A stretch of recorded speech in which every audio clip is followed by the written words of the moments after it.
They shape, enliven, and illuminate our world, and sometimes worlds beyond.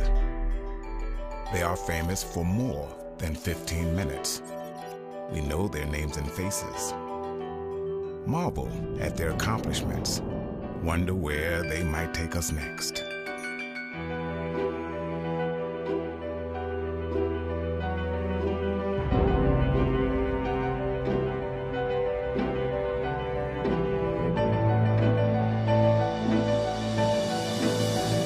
And yet there is a distance between us. We know them only through light and sound, as pixels on a screen, ink on a printed page, waves from a speaker, until tonight, and others like it. Tonight we share the same room with someone known only from a distance. Feel the humanity we have in common, and come to know ourselves and our world even more at the Richmond Forum. Tonight, 3 perspectives on the nature and image of the world's second largest religion. 1 vocal critic, 1 former extremist, 1 respected cleric, and 1 recurring question. Islam, a religion of violence or peace? Welcome.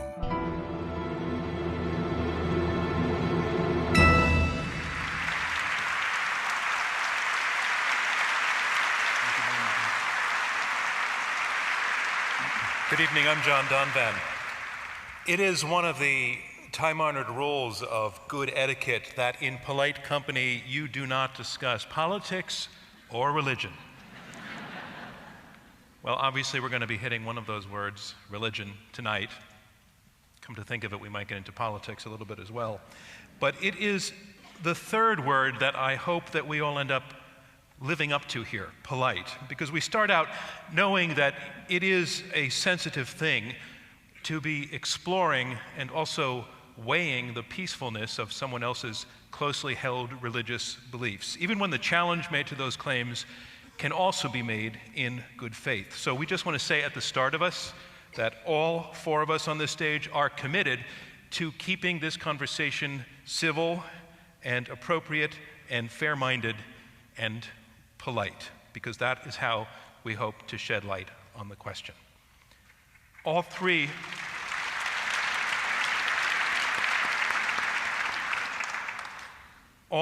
of our panelists will take about 5 minutes each in turn to answer the opening question, the question before us, whether Islam is a religion of violence or of peace. They will go in turn, and they will each come to this lectern, one at a time.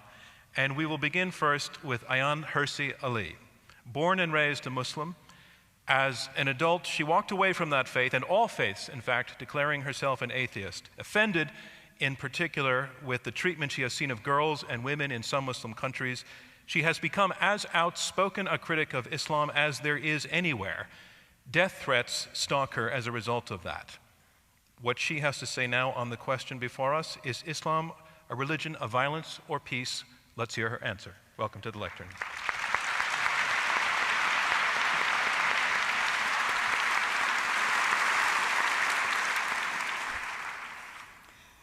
Thank you very much, John. My father, the man responsible for my education, taught me that Islam, rightly understood, is a religion and philosophy of peace. In fact, he said that for any society to be peaceful and prosperous, it had to institute the rule of God, or Sharia. I came to disagree with my father. It was a gradual process that started when I entered and lived in societies such as the Netherlands and the United States that applied man-made constitutions and laws. Both countries are peaceful and prosperous. I now disagree even more with my father that Islam is a religion of peace. When I look at the amount of security that is deployed tonight here,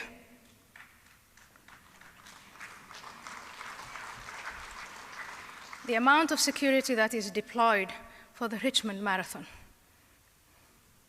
6 months ago, the Boston Marathon was bombed by two brothers who invoked the founding documents and the founding father of Islam.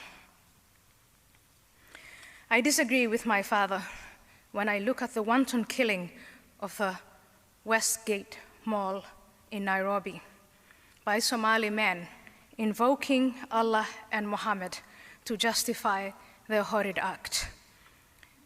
Kenya is the most hospitable country to Somalis fleeing their own country, so it distresses me even more. I disagree with my father when I look at the reports this week of 30 men and women worshipping in Iraq who are killed by a suicide bomber invoking the very same God and the very same prophet that they invoke. I disagree with my father when he says that Islam is a religion of peace. When I look at the 120,000 dead in Syria, Syria is now a stage of a proxy war between Islam's two most important and most influential nations, the Sunni Kingdom of Saudi Arabia and the Shia Islamic Republic of Iran. I disagree with my father that Islam is a religion of peace when I read about the almost daily reports of the destruction of churches, the pillaging of Christian property, the rape of Christian women, the terrible exodus of Christians and other religious minorities from Muslim countries. All this is done by men who invoke the founding father and founding documents of Islam. I disagree with my dear beloved father when I read about the teenage girl in Pakistan who's shot point blank in the head by a man invoking Allah and Muhammad because she wanted education. In the name of Allah and Muhammad, women are forbidden to drive. They're forbidden to own their own reproductive rights. They're forbidden to do anything unless they have permission from a male guardian. I disagree with my father that Islam is a religion of peace when I read these founding documents and I study the history and the example of the Prophet Muhammad. In there, I find an insistence of war and intolerance towards infidels, the hypocrites, those who associate God with others, homosexuals, women, and so on. What Islam needs is not a denial of these overwhelming and compelling facts. Islam needs a reformation. Muslim leaders who are serious about achieving true and enduring peace need to revise the Quran and the Hadith so that there is a consistency between what the peace-loving Muslims want and what their religion says. We are now in America. Imam Feisal Abdul Rauf here tonight likes to compare the American Constitution to Sharia law. The Constitution is only 225 years old, and it has been amended 27 times. The Quran is at least 1,200 years old. It has not been amended once. What a shame.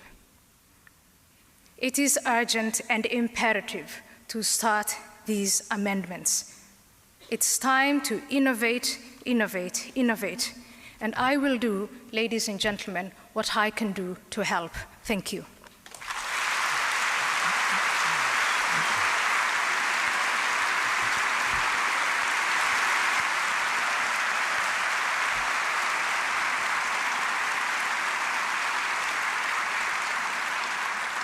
Maajid Nawaz, a Muslim, a British subject. He embraced a radical Islam as a teenager, and he signed up for the jihad, joining a radical movement, which led to his arrest and imprisonment in Egypt. And it was while he was there behind bars that he underwent a conversion. He came out of prison committed to peace, but he came out of prison still a practicing, believing Muslim. His journey covers the full range of the question before us this evening: is Islam a religion of violence or peace? The answer, as provided to us by Maajid Nawaz. Maajid, you can use this lectern if you like.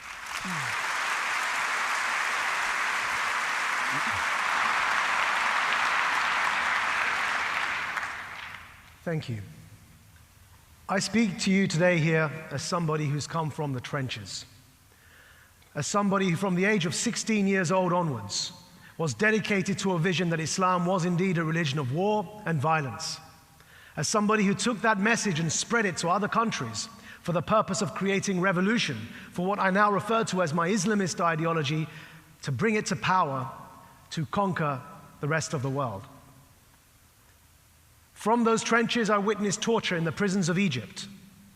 And there, for 4 years, I dedicated myself to studying further this ideology with the initial intention that I could become an even more potent recruiter for that cause. I became fluent in the Arabic language and I began studying from the original sources of Islam. And the one thing that struck me, that forced me to reconsider my position, to change my mind for a cause I was prepared to die for, was I learnt from studying the original sources of Islam that ideas and disputes that we were prepared to overthrow governments for had traditionally been debated through the pages of books between the theologians themselves over cups of tea. Upon my release from prison, it became impossible for me to sustain my position within the leadership of the Islamist organization that I joined. I want to correct my introduction by saying one thing: I'm not a devout Muslim. I make no pretense to be a religious leader. In fact, I never was. My conversion to Islamism was a political revolution with religious connotations. It was not a religious revolution with political connotations. I don't hold myself out to be devout, but I do maintain that I remain a Muslim. And when I speak and when I discuss, I speak politically, I speak ideologically. And I'm still in the trenches. I frequent Pakistan. In fact, Ayaan mentioned Malala, the young girl who was shot in the head by the Taliban. Within that very month, I was there in her city in Mangora, organizing a public debate to discuss the root causes of extremism in defiance of the Taliban. Because the conclusion I came to through my studies in prison was one conclusion, and that Islam is not a religion of violence, but it's also not a religion of peace. And in saying this, I sit between my two co-panelists here. In fact, ladies and gentlemen, Islam is a religion. Like all other religions on this planet, from time immemorial, it's been interpreted. It's been interpreted, like Christianity has in the past, to cause much devastation on this earth. And it's also been interpreted towards peaceful ends. Islam is a religion. So then the question is, next, how do we define this religion if essentially it's not one of peace or violence? It's by the majority of Muslims who interpret it today. And this poses two particularly acute challenges. One is, yes, the majority of Muslims today are not terrorists. Even Ayaan will concede this. The majority of Muslims today are not terrorists. And so one can confidently say that Islam is not a religion of terrorism if we're defining the religion by its followers. However, that doesn't get us off scot-free as Muslims. Otherwise, I wouldn't be doing what I do to challenge extremism around the world. Because the majority of Muslims today are yet to arrive in any form of tangible, concrete way to what we would understand as liberal, democratic systems of governance. And so, though Islam today cannot be classified as a religion of terrorism, it also doesn't make sense to classify Islam today as a religion of harmony, of tolerance, because of course we see around the world that there's much mayhem. More Muslims are killing each other today than any non-Muslim is killing them. So Muslims today are thrown into deep confusion.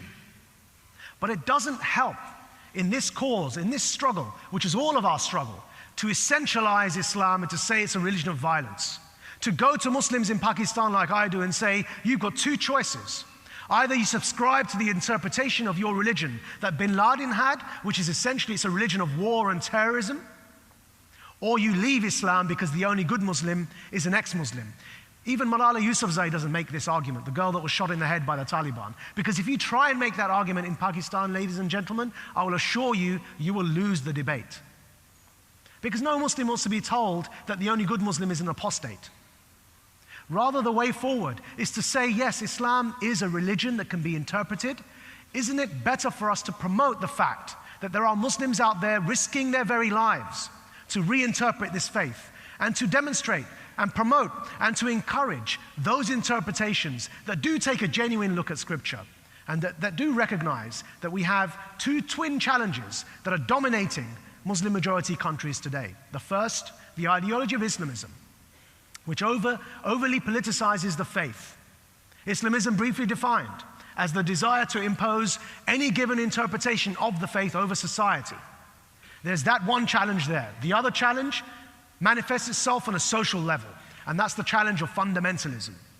Not every fundamentalist wants to impose and take over governments, but they have very ultra-conservative social mores.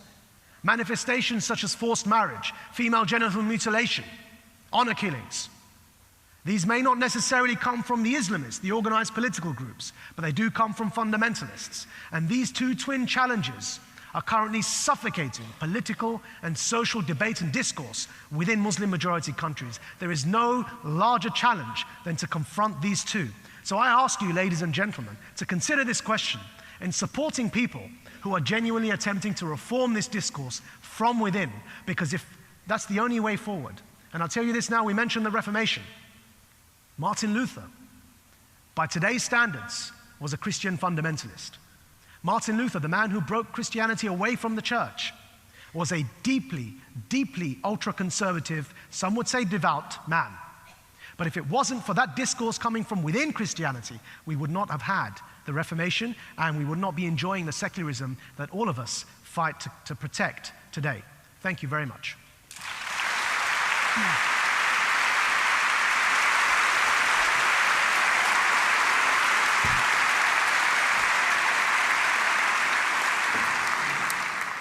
Feisal Abdul Rauf, American. Feisal Abdul Rauf, Muslim. Having both of these identities and putting them together and then reaching out to Americans of our other identities has been part of the life's work of the Imam from New York City, who has so often found himself as the man called upon to explain Islam to Americans who are curious enough to ask to know more, as we are doing right now. Imam Feisal and his answer to whether Islam is a religion of violence or peace.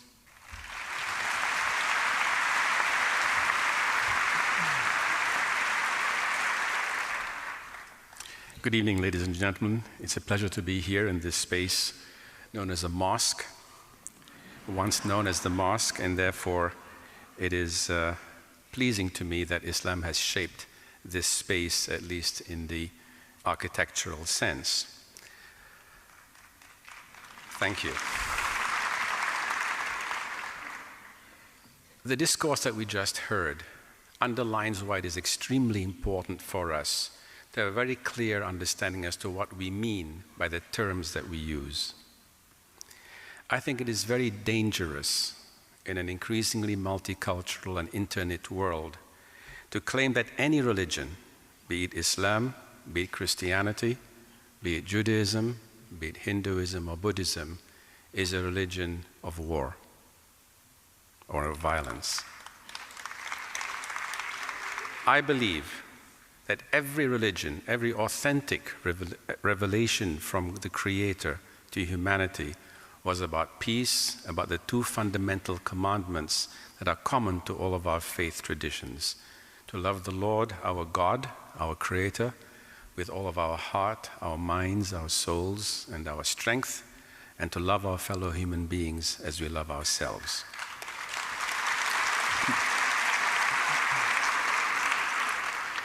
In a famous tradition, we believe that the Archangel Gabriel came and visited the Prophet while he was seated with his companions, and he asked the Prophet, "What is Islam?" And the Prophet answered, "Islam is to bear witness that there is no God but God, and that Muhammad is his prophet," meaning all the prophets, because we believe that all the prophets was sent by God to perform the daily prayer, to give charity, to fast, in our case to fast the month of Ramadan, and to pilgrim to Mecca, whoever can afford it physically and financially. That is the classical understanding of what Islam is. Muslims are a different story. Christians are a different story. Buddhists are a different story. We are inspired by that. And I am convinced that the purpose of all religions is to bring human beings to the vision of God, to enable us to see God. In fact, the very fundamental testimony of Islam is to witness that there is no God but the one God. And from my own experience and the experience of those whom I know who have gone through this experience, when a human being is touched by the vision of God, he or she becomes totally transformed. But there have been, throughout history, and in the last 30 years, especially 40 years of our common history, we have seen, in the case of Muslims, a great deal of violence committed by Muslims, both against non-Muslims and against their own selves. This is the fundamental tragedy that exists in the Muslim world today. But I think it is false. I'm convinced it is a misunderstanding of even the concepts of what religion is about, that we call any religion violent. We cannot afford that. And we have to reframe the discourse. I just finished reading a book which I think many of you would find interesting. It's called Positive Deviance, in which this group of scholars identified people who deviated from the norm and how to shift the norm. And one of the key lessons was you have to shift the frame of the discourse. The discourse is not Islam versus the West, or Muslims versus Christians, or Muslims versus Hindus. If we are going to solve this problem, we must shift the discourse as between extremists of all faith traditions against, for lack of a better term, the moderates of all faith traditions. For I and many of my fellow faith traditionists from various traditions have felt closer. I feel closer to many Jewish friends, Christian friends, atheist friends, Buddhist friends, than I am to many of my fellow Muslims whose attitude and worldview is fundamentally at odds with my own. And so do my fellow Jewish friends and fellow Christian friends feel that about their own relationships with people within their faith communities. The violence in Myanmar against Muslims today is not at all, and I cannot accept it as being expressive of the teachings of the Buddha. I cannot believe that what Christians did during the Inquisition, or Christians did in many other countries, including this country, the United States, express the values of the Prince of Peace, Jesus Christ. And therefore we today have to reframe the discourse. Because by reframing the discourse, we can gain traction. And I'll leave you with one analogy. We have had a government shutdown in the United States recently. And you can insist that the discourse is between Republicans and Democrats. But we know from the way our government works that it's the moderates on both sides who make government work. We've had a situation in our country where out of a group of 500 members of Congress in this House and the Senate, 50, you might call them extremist Republicans, were able to shut this government down. If we insist that the discourse must be one between Democrats and Republicans, it's going to be hard to solve this problem. But if we can reframe the discourse between moderates on both sides against the extremists of both sides, then we have hope of generating the middle, because it's always the middle that governs, it's always the middle that rules. And if the Republican Party had such difficulty that 50 extremists could eliminate the moderates, people like Richard Lugar and many of those who many of you know, who are regarded as moderates in the Republican Party, how much more difficult it must be with a worldwide population of 1.5 billion. The battle against the extremists within our faith tradition is an important one, but one that has to be done not only by Muslims alone, Muslims on certain fronts, but Muslims and people of other traditions on common fronts. There's much more that I can say, but I'll leave you with this opening remark, and that is why we have established and I have promoted and championed the importance of a global coalition of moderates to combat the extremists on all our sides, to identify the issues that are important, which, as Maajid said, are primarily political, and to find a way to address them for the benefit of our children and our grandchildren and peace on this world that we love. Thank you very much, and may God bless you all.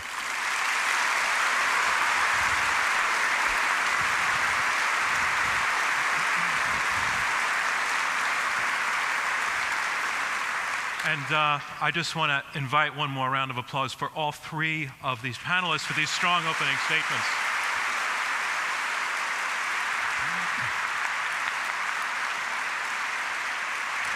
That was very rich. You just all three gave us a lot to think about already, but let's chat about some of it. It seems to me I've heard common ground already in the obvious sense that all three of you condemn violence perpetrated in the name of religion.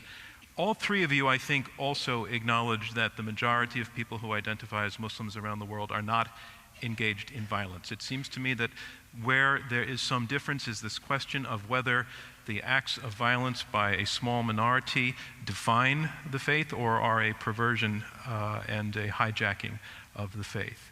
And I want to go first to you, Ayaan Hirsi Ali. We just heard Imam Feisal make the point. He made an analogy to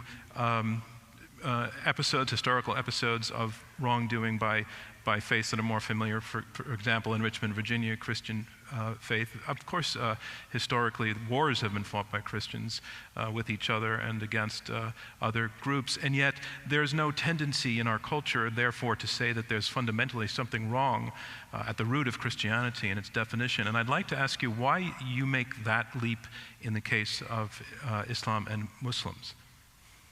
Well, what I do is I listen to the men, mostly they are men. There are some women, but mostly men, who invoke the founding documents of Islam and the founding father of Islam. And I look at what they say, and then I think, is that in the Quran? For instance, as you probably all know, I'm very much concerned about the subjection of women. So when I read a verse in the Quran that says that men are the maintainers of women and that husbands are allowed to hit their wives, I look at that verse in a way and I think you can read that in context, in its historical context, or you can apply it to our times. And the men who are doing that, who are applying all of these verses and the example of the Prophet Muhammad, not to the 7th century, but to our time,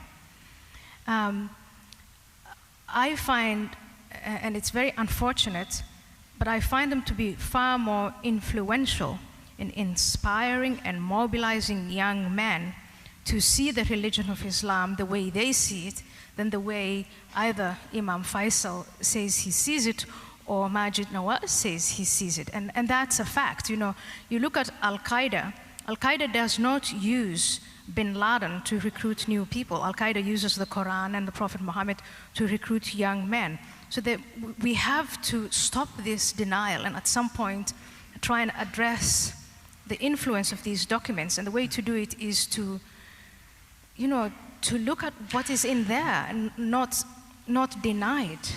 Well, it's just the denial that is so incredibly frustrating. Let me ask Maajid, then, you've in a sense lived both sides of the equation that Ayaan was just describing. And in the opening, I mistakenly referred to you as a practicing Muslim, and you point out, and I apologize for that, you clarify the nuance should be that you identify as a Muslim.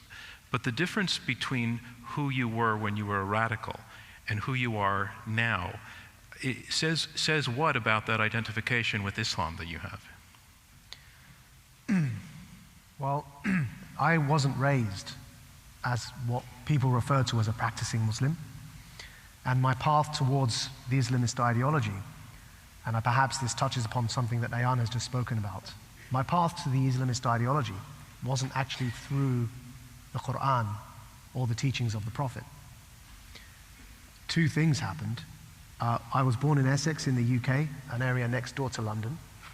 And the first thing was that I experienced some very severe and violent racism domestically. And the second was that I was witnessing the genocide unfold in Bosnia, which for us European born and raised Muslims was round the corner, next door, figuratively speaking, and touched us deeply.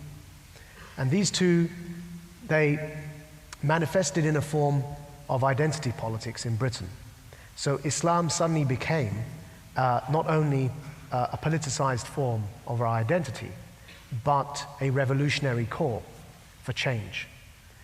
And in fact, the only serious occasion I had to study the religion was, this all happened at 16, yeah? So I joined the group at 16.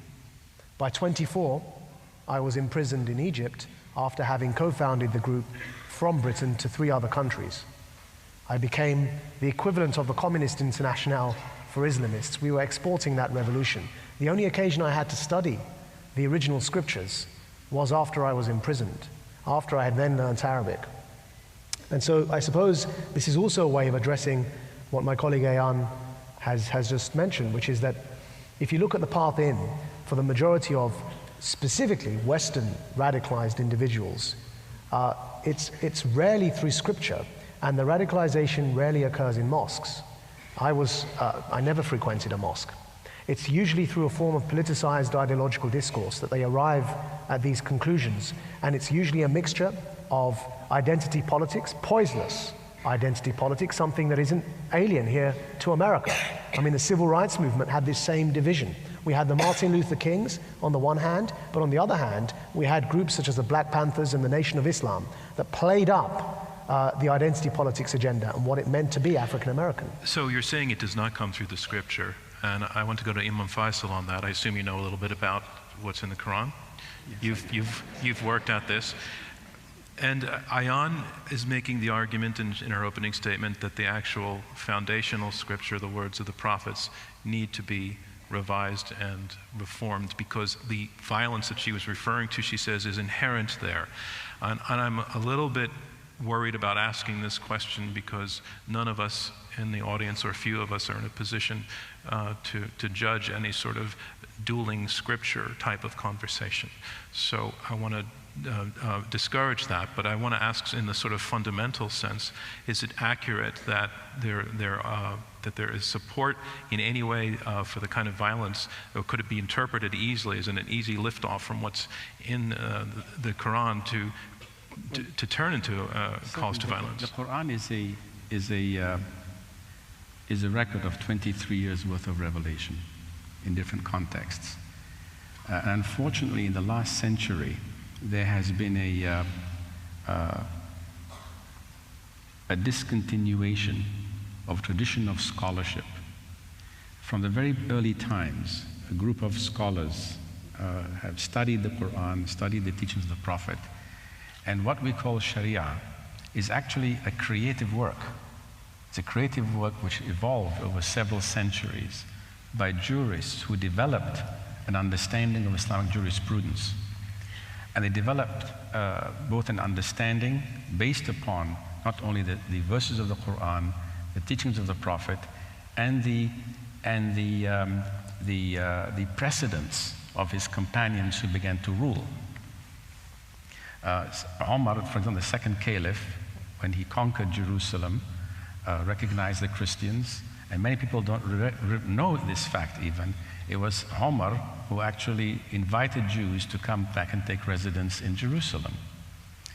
So the collective history and this tradition of a continuous jurisprudence and understanding has been part of our tradition.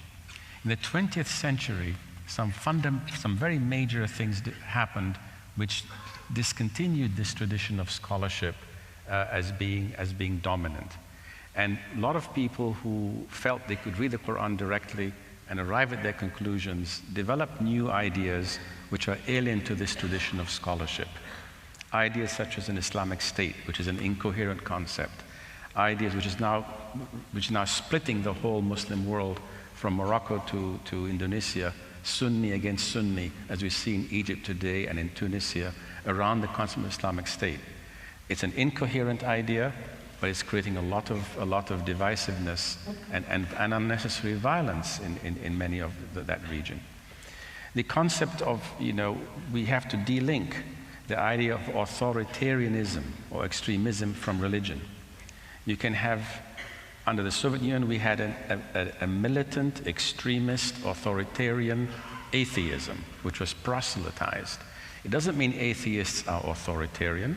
It doesn't mean atheism is something which, is fundamentally anti-American. Many Americans are atheists or agnostic. So what has happened, we have had an increasing authoritarianism in many countries of the Muslim world today, and which has become the bane of what we are seeing.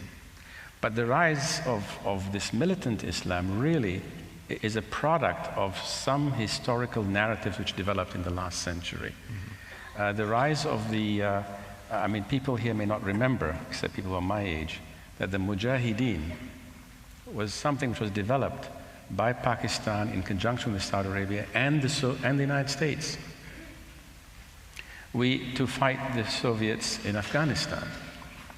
And many of the people who were encouraged to go and fight were people who were even criminals. Egypt sent criminals to go and fight in Afghanistan.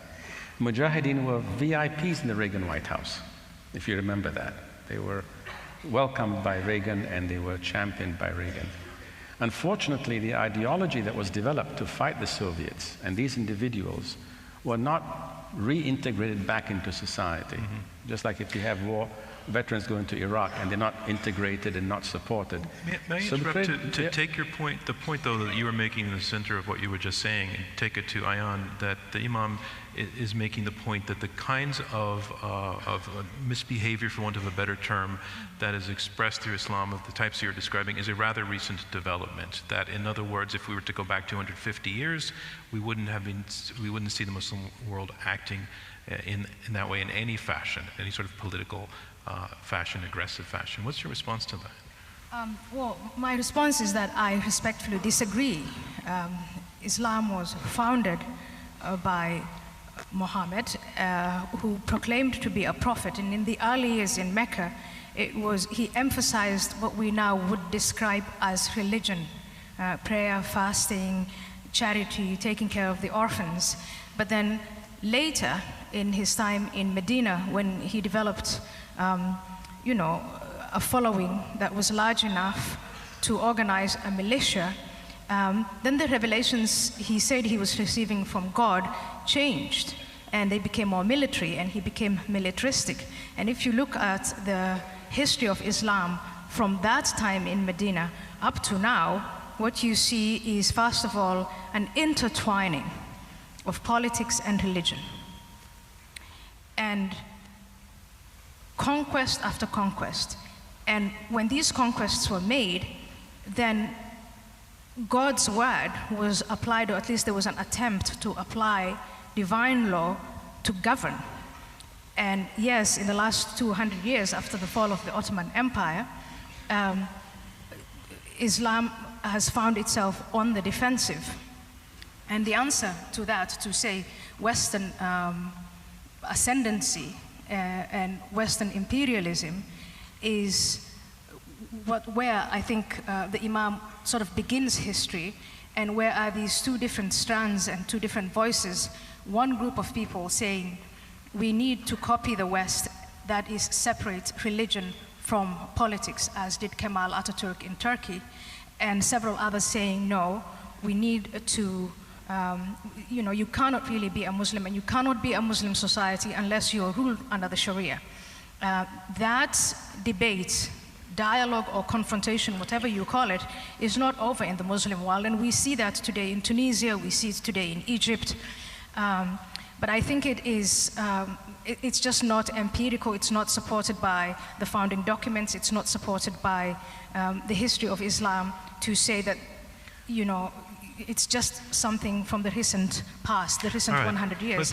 That's just a point we just happen to disagree on. That's preposterous. Say that I've only started history 200 years ago is not at all what I was saying.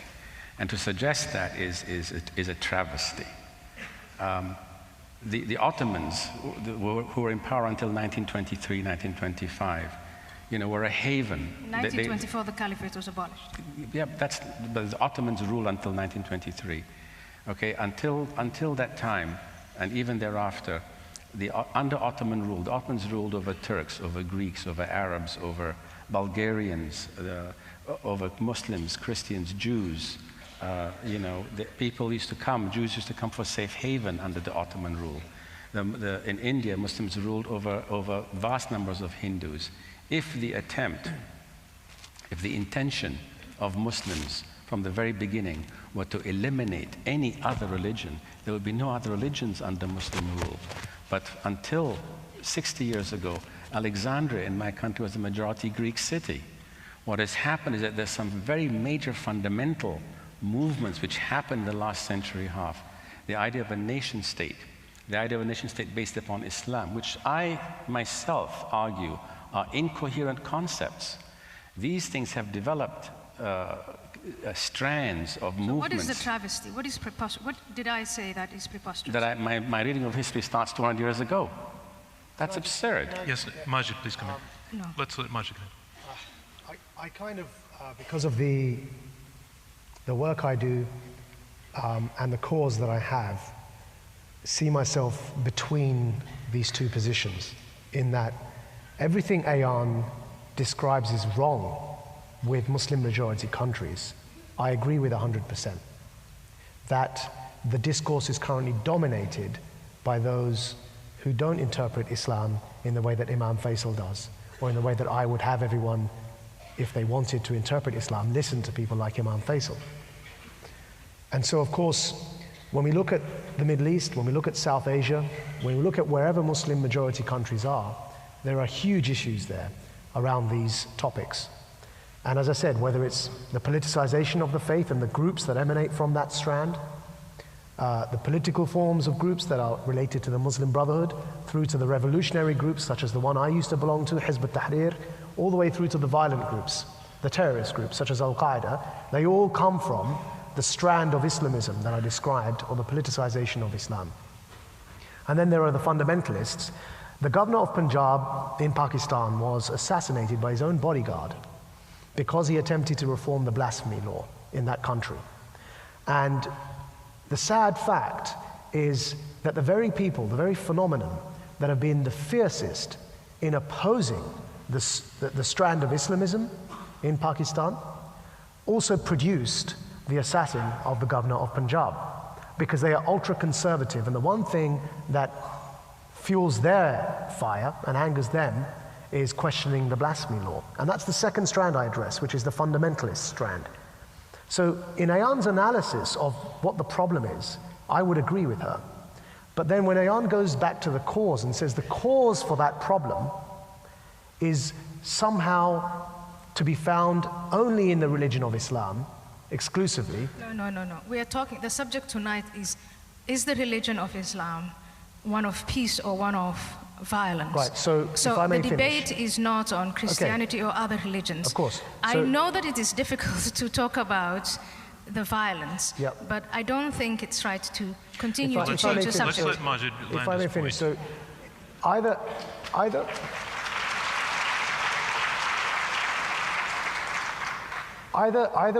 we must be consistent. Either the problem is religion per se, or if we don't want to say that, if we don't want to say that every single religion, and there are people that say that, Richard Dawkins is one of them, yeah, who is as consistent against Christianity as he is against Islam and Judaism and all faith, full stop.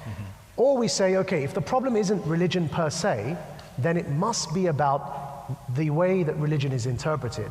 And if that's the point, then I agree with Ayaan that today there are serious challenges with the way Islam is interpreted, and I wish Muslims were doing more to challenge those interpretations, not just in the political sense, but also in the social sense. We need to hear more voices speak out. There are many reasons why they don't. What are the reasons? Well, you know, two of us on this stage, I don't know about the Imam, and forgive me, but I hope I am mistaken, but Ayaan and I both live with death threats over our lives. And the reasons for that, just last month, after the Kenya Mall attack, the Somali al-Shabaab added me to their hit list of British Muslims. But you know, it's the fact that you're both under death threats for speaking the way you're speaking that raises the specter of the notion of Islam as a religion of violence. It's a very bad headline. Of course, well, that's a point that, of course... And that's really why we're here, and to hear why that's not true. That's a point that would resonate, except let's remember one thing. It takes one person and their dog to issue a death threat, frankly. You know? But wait a minute, it's easy to issue death threat. That doesn't mean the majority of Muslims want to kill us. That means there are groups out there. I take that point completely, and this is the thing that I keep asking myself. If you all agree, if you all will stipulate that the majority of Muslims are not involved in violence or interested in being involved in violence, and if the behaviors of the people of a particular faith, in my mind, would define that faith, then why does that not tell us, by the virtue of the fact that most Muslims don't want to be involved in violence, that Islam is not a religion of violence? I think Isn't it, you walk like a duck and you talk like a duck? Yes, you walk like, yes, exactly. Quack, quack. Well, it's because the violent ones are the ones that get the news headlines. Right. I mean, I don't get, you don't get news attention because of being moderate or promoting peace. You get the attention when you commit acts of violence. Well, look, Yitzhak Rabin was shot by a fanatic Jewish extremist, and nobody leaps from that to thinking that Judaism is an extremely violent religion, even though that young man essentially brings the text to his action. And yet with Islam, that leap is often made, and I'm trying to understand why you think that is. So I want to point out, we can't... Actually, I wanted to put the question to Imam Rauf first, and then I'll come to you. Well, I mean, it is made because that link is not made because as Christians and as Jews, you get it. You understand the political motivation behind it. Mm-hmm. The vast majority of Muslims do not make that link either. The vast majority of Muslims see these things as not legitimately interpreting the religion of Islam or something outside the state of Islam, just like the majority of Jews would not consider the assassin of Yitzhak Rabin as legitimately expressing the Jewish faith.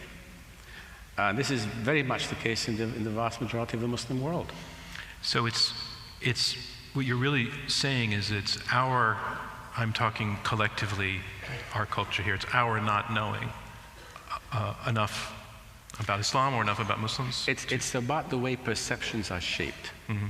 Perceptions are shaped by events, very much, for most people. And just like, when I'm in Muslim majority countries, they will say, why is America attacking Islam? They view that. Why? Because when some major in the US military says, we're in Iraq because this is a crusade against Islam, that gets a banner headline in the Muslim world. So that shapes perception in a very powerful way. Is it the view in the Muslim world that this country, our country, is dedicated to destroying Islam? There are large numbers of people who feel that way based upon these types of headlines. This is why I said that the cycle of extremist actions and extremist statements get the banner headlines in each country. So when an Ayatollah in Iran saying death to America, this scares Americans, and Americans get this image that the Iranians are out to destroy and Islam is about to destroy America. Mm-hmm. Then you have, a military general who says this, and then somebody commits an act of violence that gets the headlines over here. Then you have a pastor who has only 30 people in Florida saying he's going to burn the Quran, and then it results in acts of violence. So the media grabbing these extremist events helps shapes perceptions and creates this sense of revulsion that people have, and a tendency to then whitewash all of those people and say, well, America's against us or the West is against us. Ayaan, you've been very patient. Go ahead. Yeah, I've been very patient. Thank you very much. So, is it the packaging, the marketing, or is it the substance? Okay. In America, in the Western world, there are continuous debates about the place of Muslims. And yes, amongst Muslims in the West and amongst Muslims outside of the West, there is this general belief that Islam is under siege and that Americans want to destroy Islam. That is a matter of perception because it's not supported by facts. Now, we look at Islam, and I look at Islamic countries like Pakistan, and they have blasphemy laws. Part of the constitution of Pakistan is derived from or founded on the Quran or the Hadith. The constitution of Iran is Islamic. The constitution of Saudi Arabia is the Quran. You look at movements like the Muslim Brotherhood and the Islamists in the countries that have sprung up after the Arab Spring, and these movements want to organize society along religious lines. This conflation between politics and religion, this is not something that I am imagining. It's not a packaging problem. It's substantial.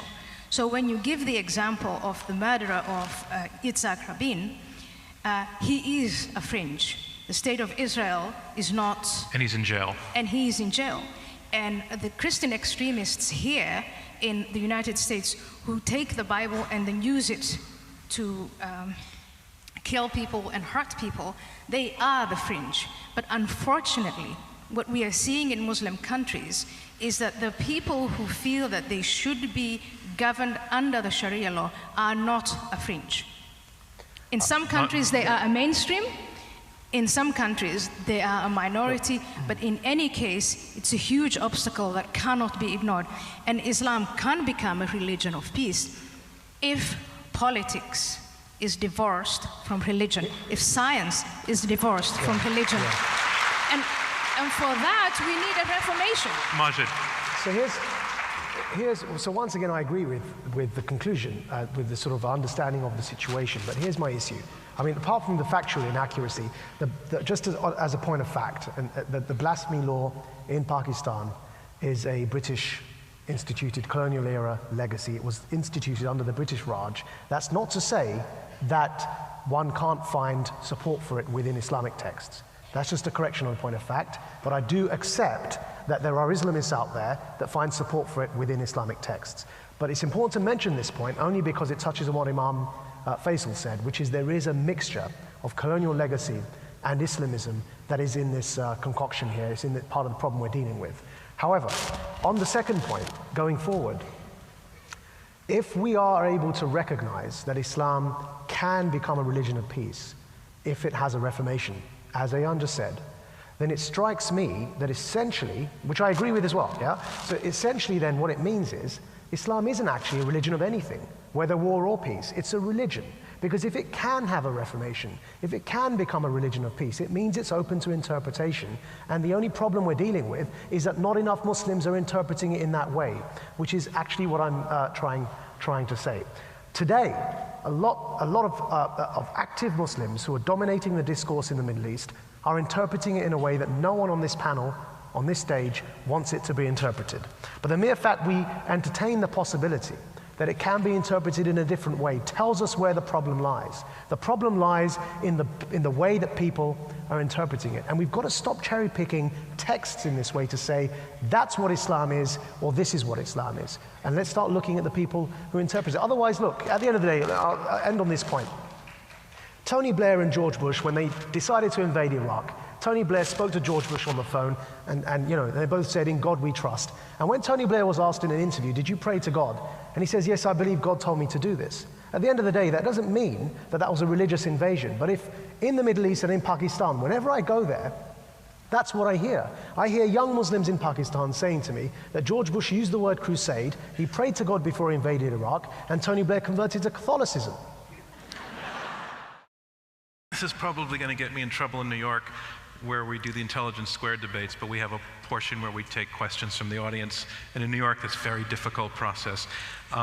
We have a lot of the questioners actually want to join the debate. And I have to compliment this audience in Richmond for some spectacularly good questions. And there's one, seriously, and they're such perfectly phrased as questions.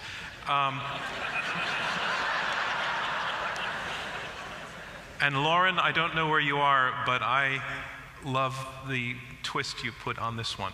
I am curious to know the #1 message that Imam Rauf shares with moderate Muslims and the #1 question that Mr. Nawaz shares with extremists. The #1 question? I'm sorry, the #1 message. I was stuck on the word question. I'm curious to know the #1 message that Imam Rauf shares with moderate Muslims and the #1 message that Mr. Nawaz shares with extremists. The #1 message is that our faith is a faith that is about submission to God, that it is about worshiping God. It is a faith that comes from the Abrahamic faith tradition. We are part of the Christian and Jewish Abrahamic tradition of religion, of revealed religion. Our laws are very similar, and the whole idea is to establish a community that believes in God, and as I mentioned earlier, that worships the Creator in a state as if we see God. The Prophet described virtue when he was describing Islam, Iman and Ihsan, which means virtue, is to worship God and to serve God as if you see the Creator. And if you do not see the Creator, with the conviction that He sees you. And serving the Creator is not only serving God directly in our acts of worship, but also serving humanity, helping the poor, and helping to build a greater concept of humankind. And I may be reading more into it, but I had the sense that the question also had a connotation of, what do you say to moderate Muslims about extremism in Islam? Well, we acknowledge, all the things that Ayaan is talking about and Maajid's been talking about are things which exist in the Muslim world today. There's no dispute that we are the biggest victims of our own acts of violence. That these acts of violence legitimately come from our faith, the vast majority of Muslims recognize this to be untrue. But this is the battle that is happening right now within the Muslim world, and this is the work which I am devoted to through the global movement of moderates, which I'm doing with a number of Muslim world leaders, in terms of advancing the role of women, which is not uniform across the Muslim world by any means. You have women, we've had 5 women heads of governments in the Muslim world. We have women ministers in many Muslim countries. The role of women is not a common thing. It comes out of a cultural tradition rather than from the faith tradition itself. Even we have programs against FGM in Egypt, which we are doing and trying to scale up. We've had programs on educating imams in Afghanistan. And like anything else, this is a battle. And like any battle, you have your wins and you have your losses, and the opposing side will always try to combat you. But our work is how do we strategize to build a broader coalition of force that will actually change the discourse for the positive. And I'm an eternal optimist that we can win this battle. And Maajid, the question to you was, what's your message for the extremists? Yeah,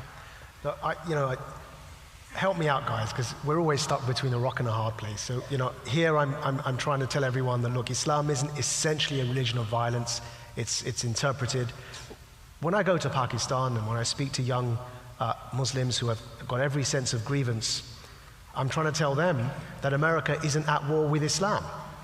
And America doesn't hate Islam and Muslims. In fact, the West, if one can use such a generalized term, doesn't hate Islam and Muslims. And so when we speak to them, they also cherry pick evidences, like the one we just ended on before the intermission, or others, and they pick these things. They say, well, look, there was a Quran burning session there, and there was this the drone strikes, and they pick on things to prove what I call half-truths. And half-truths aren't the same as lies. It's a lot easier to debunk a lie and to disprove a lie because it's not based in fact. But there are half-true narratives on both sides of this debate.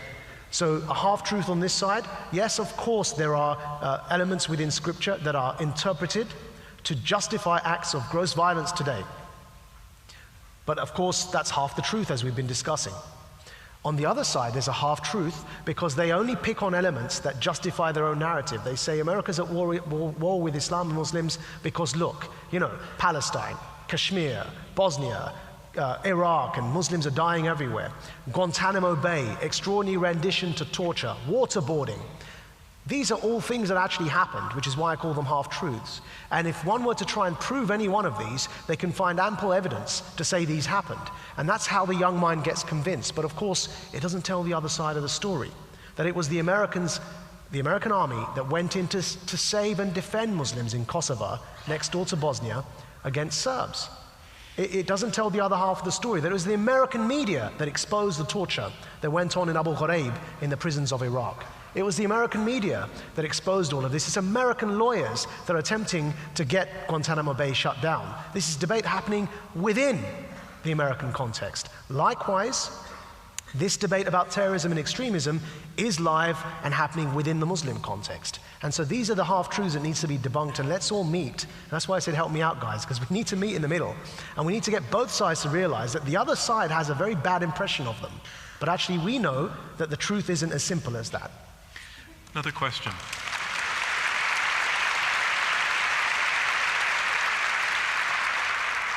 Specifically, why is there so much violence against and oppression of women? Is this a problem of substance, or is it a problem of interpretation? Does the Quran specifically justify and condone it? Ayaan, I think you, as the feminist, well, maybe everyone here is a feminist, but as you're the female feminist on the panel, I'll give you first crack at that. Thank you very much. I find enough verses in the Quran and in the Hadith and in the practice of Islam to show that as a woman in Islam, you have to have a male guardian, you don't own your sexuality, you know, all the examples that I mentioned. So that is meat, it's substance. And when I call for a reformation, I am calling for an editing, a review of that, so that men who do not want to oppress women can find consistency within their scripture and the way they practice Islam. Right now, what you see when it comes to violence, whether it is against women or against religious minorities, or even, you know, Shias and Sunnis, what you see is there are peace-loving Muslims who are put in a position of cognitive dissonance. They want to live, and they do lead lives that are not consonant with what the Quran says and the example of the Prophet Muhammad. And I think the way forward is to stop the denial, the evasion, and to look at this and to modify it. We live in a country that allows us to do that. The United States is founded on innovation, and there's this enormous opportunity today for Muslims. As we look at the world that we were born in and the world we come from, there's this enormous opportunity here in the US to look at scripture in the eye and to innovate and to reform. And unless that is done, that dissonance is going to be there. And the people who invoke the verses and the practice of the Prophet to justify the subjection of women and to justify violence will always be there. So my message is, right now there is an opportunity for reform. I have this printed out, and I'm just waiting for that challenge that it's not in the Quran. You should go to a website called Islam, a Religion of Peace, and someone has documented 109 verses from the Quran and the Hadith. So in the world we live, the Quran is a small book, it can be read, and everyone can see what it says. I'm only coming to you as the moderator on this question because I'm looking for clarity, but you could do the same thing with the Old Testament. Oh, you can, but the Christians have gone through that. The Christians have had their inquisitions and their crusades and the witch burnings, and they are past that, so that violence is now an issue of the fringe. Islam is right in the middle of it, and a true leadership, a compassionate leadership who love Muslims would be a leadership that would now modify, innovate, and reform. Would you care to respond? Yeah, sure. Well, of course, there are plenty of passages. Part of the work we're attempting to do at my organization, if you're going to go to a website, go to quilliamfoundation.org. So part of the work we're doing is, as the twin challenges that I mentioned of Islamism and fundamentalism, I do a lot of the work on the Islamism side because, as I mentioned at the start, I'm not a devout religious leader. So I discuss on the political side integration, social cohesion, policy advice on how to deal with some of these issues. But we've got somebody at Quilliam called Dr. Osama Hassan, who's the UK's leading reform theologian. And what he's attempting to do is look at these genuinely challenging passages in the Quran. There are those that apparently lend to a strong interpretation that a husband is allowed to subjugate the wife must obey the husband, polygamy, slavery. All of these passages are in the Quran. As you rightly mentioned, they're also in the Old Testament. Lot was said to marry his daughters and all this stuff. So we need theologians to reinterpret all of this in a context today that makes sense. And my challenge to literalists, people like Al-Qaeda terrorists, is the following. If you're going to use passages of the Quran that allow you to beat your wives and subjugate your wives, then likewise, we have to take everything else literally too, which means the reintroduction of slavery. It means everything that was practiced in the medieval era needs to be brought back in. If you're going to defend polygamy, defend slavery, defend taking concubines in the battlefield, because all of that, if one were to take a literal interpretation, can be taken from any of the scriptures of the Abrahamic faiths. So of course, there are passages that are problematic. They do need to be looked at. There aren't enough scholars like Imam Feisal who are attempting this work. More like him and more like Dr. Osama Hassan are needed. Thank you. Just like you said, there are passages in the Old Testament. But what people don't really understand is that a lot of this, as you mentioned earlier, a lot of the development of the jurisprudence and the different opinions of law were developed many, many years ago, 500, 1,000 years ago. Unfortunately, most people today, including people like whom you refer to Al-Qaeda, have not studied this. I mean, when you study our jurisprudence, when you study Islamic jurisprudence and different opinions, and there's this famous joke, ask two rabbis a question, you get 5 answers. That's our tradition. We have a minimum of 5 madhabs of fiqh. And the jurisprudence is extremely sophisticated. And this jurisprudence has been forgotten. This heritage has been forgotten. Much of our literary heritage, our intellectual heritage, our jurisprudential heritage has been forgotten. And most of these questions have already been addressed. As you yourself have said, when you began studying it, you discovered that scholars from 7 centuries ago had addressed all these questions, which people are now asking all over again as if it has not been done. Now, having said that, yes, there's no perfection. Even in America, there is ongoing issues about equality of pay for between genders until recently. So in the Muslim world, things are not perfect. But if you go to different countries, you will not see that the issue of to claim that the issue of women is uniformly negative all over the Muslim world is a myth. That's because you're a man. No. If you go to listen, go to Indonesia, go to Malaysia, go to many countries, women in terms of many of these issues that you're talking about have different status. I mean, look, there have been 5 women heads of state in the Muslim world. We're still waiting to have a female president of the United States. Does this mean that the state of Muslim gender...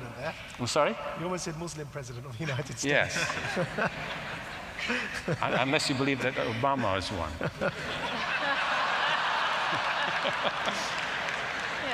But the fact of the matter is that, and a lot of these things have to do with the particular cultures involved. Yes, women cannot drive in Saudi Arabia, but women are doing all kinds of things in other countries of the Arab Muslim world.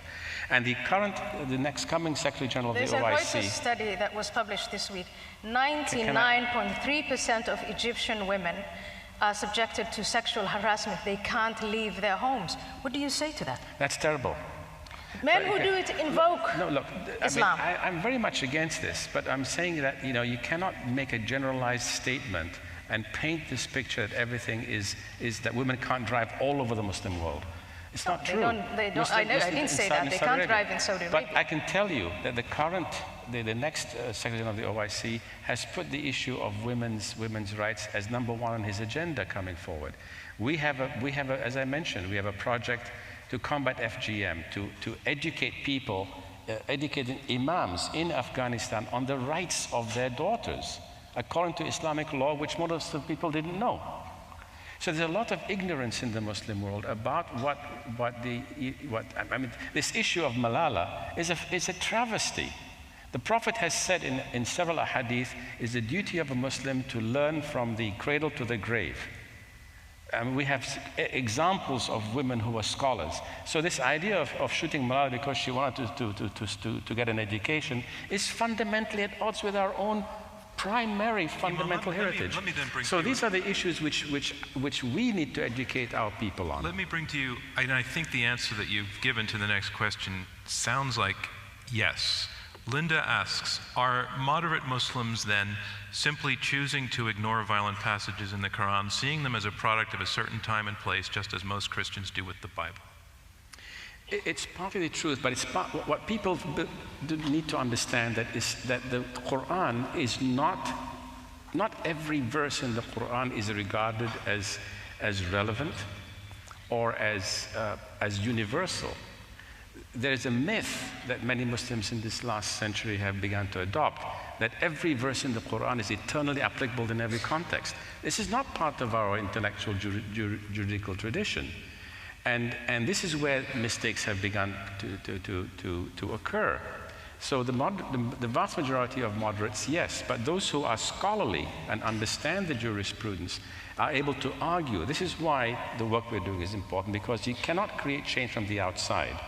You have to create change from within. It was the American Catholic bishops, in the writings of people like John Courtney Murray, that changed the Vatican's position on separation of church and state. Until Vatican II in 1965, the Vatican didn't subscribe to a separation of church and state. So it has to be done from scholarship and from within the community. Well, where does that put you, Ayaan, if change needs to come from inside? Yeah. But you comment on this, but you've stepped outside. Where does that put you in this Well, dialogue? and it's not only me. It's not that throughout the history of Islam, there have been individuals who call for some form of innovation. But then what happens? They get ostracized, they get kicked out, they are thrown into exile, into prison, or they're killed. And that needs to stop. I think it's a huge progress that the three of us are sitting here tonight. But that's a different question from the one. You made a personal choice to leave Islam. You did not leave Islam because you raised questions and challenges and were pushed out. You actually wrote that you were enjoying a glass of wine and said, "Why should I go to hell for this?" Was kind of your turning point moment. So it was your choice. Yeah, but I didn't go out and say I am no longer a member of the community. But just by seeking consonance with my moral practice and my lifestyle, I was told by the community, you are not one of us, you are an infidel.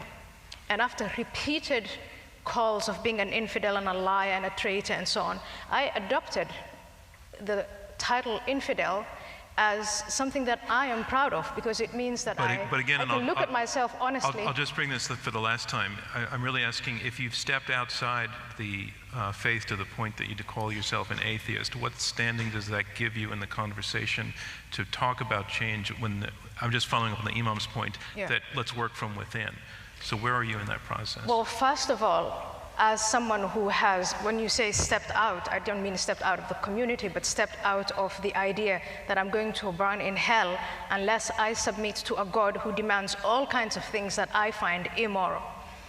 So I find that then reaching that mental state of consonance and being at peace with what I am and who I am, it's so much easier for me to now look back and read the Quran, but this time with new eyes, and think, here are things that I would edit out.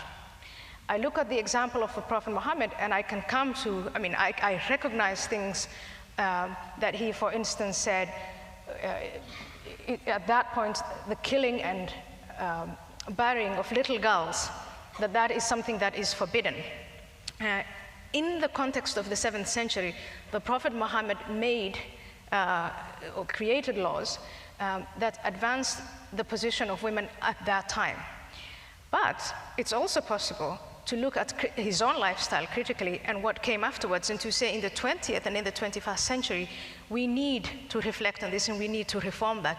And it seems to me as if you remain a believer, a Muslim believer, that it becomes very hard to argue with the concept of God or to argue with the moral guide of Islam. I mean, the two gentlemen sitting here tonight demonstrate that. The Quran is forever perfect. Everybody else has misunderstood it. Those of us who criticize it have misunderstood it. Those who act according to the violent passages have misunderstood it. And if you become an atheist, then you can do that without flinching. Maajid, come on in. I just... And I think it's progress. I think the very fact we're here, I mean, you're asking Ayaan the role that Ayaan can have in this debate. I think she has a role. And I think that I'm going to get into a lot of trouble for saying this.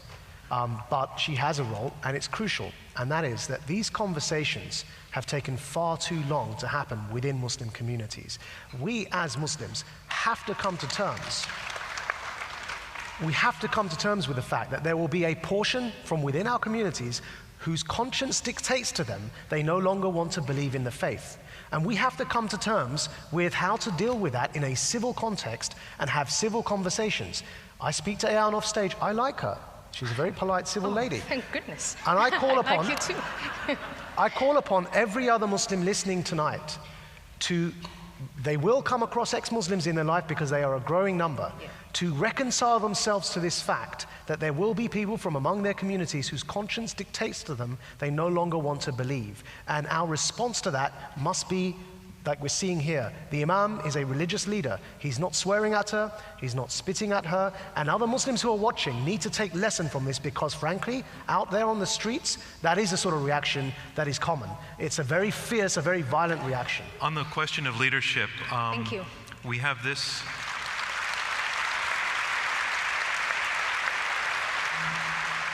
We have this question that is signed Lutherans in Williamsburg. It's from Lutherans in Williamsburg. They ask, are there leaders in Islam who are chosen to be spokesmen on a wider plane, such as a pope or a presiding bishop? I'm wondering, for instance, when an extremist perpetuates an act of violence in praise of Allah, are there leaders beyond local Muslim communities who are in the position of condemning such an act? Our problem is that we don't have a church in the sense that the churches have an organized, institutionalized church. So we don't have people who are, you might say, the equivalent of a pope or a head of a church to make those pronouncements. However, there have been Islamic scholars who have positions like the chief muftis or major Muslim scholars who have made such pronouncements and condemned these acts of violence. Unfortunately, these messages are not heard. Why? The media doesn't cover it. I mean, for example, after 9/11, I was part of the group of people who condemned 9/11. I was approached, I give you a particular story, this is just one of several. I was approached by the religious editor of the New York Times on an issue of a fatwa that was raised by the Muslim chaplain of the US Armed Forces, who raised the question as to whether it was okay for Muslims to fight in the war in Afghanistan, to go to search for Osama bin Laden, and to kill him because they would be killing a fellow Muslim. This question was given to 5 major muftis in the Arab world, and they defined this act of 9/11 as an act of terrorism, haraba, and said that this is a capital crime, and to go after those people was, in fact, in accordance with Islamic law. I begged them to put this story on the front page of at least the Nation Challenge section, if not on the front page of the first section. Unfortunately, it was buried in page 8 of the Nation Challenge section. So these kinds of stories, I think, I mean, I said this particular story about this fatwa and the jurisprudence and the logic behind it would have been very interesting to the American readers and very important to show the kind of understanding and the kind of opinions which are available in the Muslim world. On the issue of women, you may not, and again, you're not aware of this, but the retired Chief Justice of Malaysia has rendered a very interesting paper on the issue of women and how he interpreted the issue of Islamic jurisprudence as not having been fixed by the time of the Prophet, but having been evolved. And upon the issue of slavery, he said, I've asked Muslim scholars all over, should we reinstitute slavery because it existed at the time of the Prophet? From a reading of the Quran and the teachings of the Hadith, it is clear that Islam is against slavery, although did not ban it at that time. And therefore, the banning of slavery is consistent with its ethics. So he argued on a similar basis, based upon what the Prophet accomplished for women's rights in his time, that we too, as time goes on, have to advance the ultimate maqasid, the objectives of Islamic jurisprudence, to continuously perfect the reality of the community to the ideals of our faith. So these types of debates have been going on.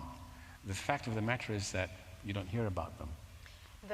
There's no church, there's no core country or core actor that can, like the Pope, say, okay, now this is the direction we're going in.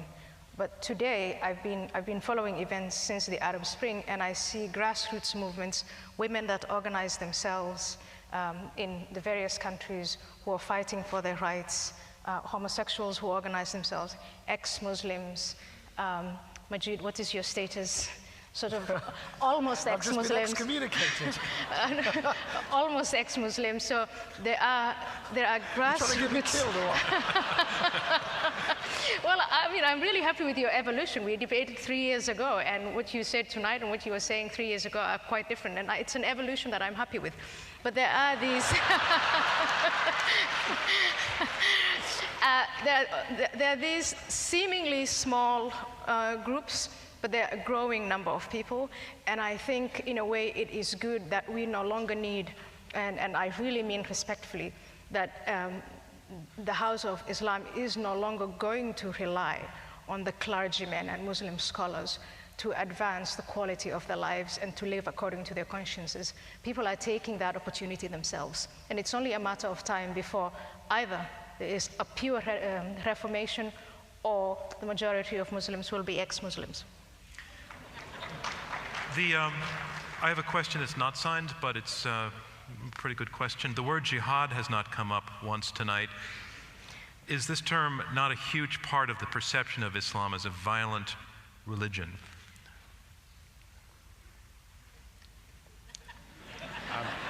Certainly. I mean, the word jihad means to strive in the way of God. And striving in the way of God is something that all of us are meant to do.